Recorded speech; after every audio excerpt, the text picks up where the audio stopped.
बिस्मिल्लाहिर्रहमानिर्रहीम। अस्सलाम वालेकुम। जैसे आप सबको मालूम है, हुकूमत आजकल हर दिन शिकस्त का सामना कर रहा है। पहले अपोजिशन का पार्लियामान की इत्तेहाद की वजह से नेशनल असम्बली में एक बिल पे वो एक उनका बिल आउट वोट हुआ और एक जो अपोजिशन का बिल था वो पास हुआ। उसके बाद जो दूसरा मुत्तहिद अपोजिशन का कामयाबी है वो ये कि हुकूमत ने अपना ही बुलाया हुआ जॉइंट सेशन रात के अंधेरों में कैंसिल करवा के वज़ीर आज़म साहब भागने पे मजबूर हो गया। तो वो इसलिए कि पार्लियामान में जितने भी सियासी जमातें हैं वो मुत्तहिद थे, वो मौजूद थे, और हमने जो नैब ऑर्डिनेंस का साजिश है, जो EVMs और इलेक्शन कमीशन को अंडरमाइन करने का साजिश है, अब तक उसको नाकाम करवाया है। और उम्मीद है कि हम आगे जाके भी उनको उनके हर साजिश को नाकाम करवाएंगे।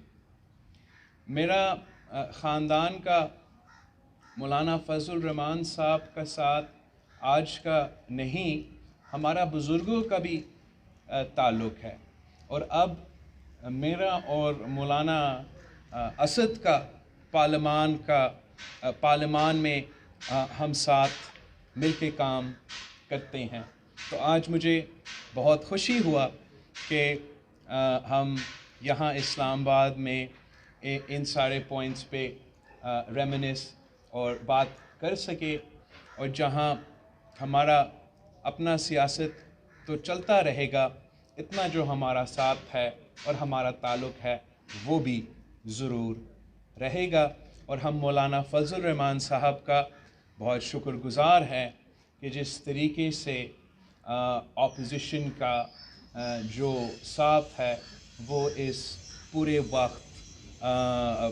वक्त में अपना रोल अदा करते हुए इंश्योर किया कि सारे सियासी जमातों ने अपना पूरा कुव्वत दिखा के हुकूमत को नाकाम बनवाया, और यही पाकिस्तान के अवाम हमसे उम्मीद रखते हैं।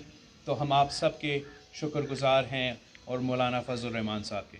क्या है कि PDM में वापसी का कोई इम्कान है, या पार्लियामेंट से बाहर मिलके जद्दोजहद में साथ देंगे, PDM से हटके भी?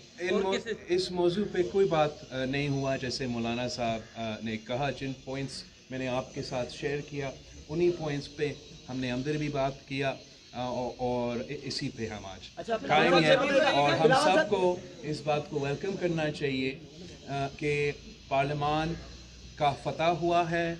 पार्लियामान में मुत्तहिद अपोजिशन ने जमहूरियत और यूजिंग डेमोक्रेटिक मीन्स हमने हुकूमत को नुकसान पहुंचाया है, और ये हमेशा हमारा मौक़िफ़ रहा है कि जमहूरी अंदाज से काम लिया जाए और कामयाबी हासिल हो।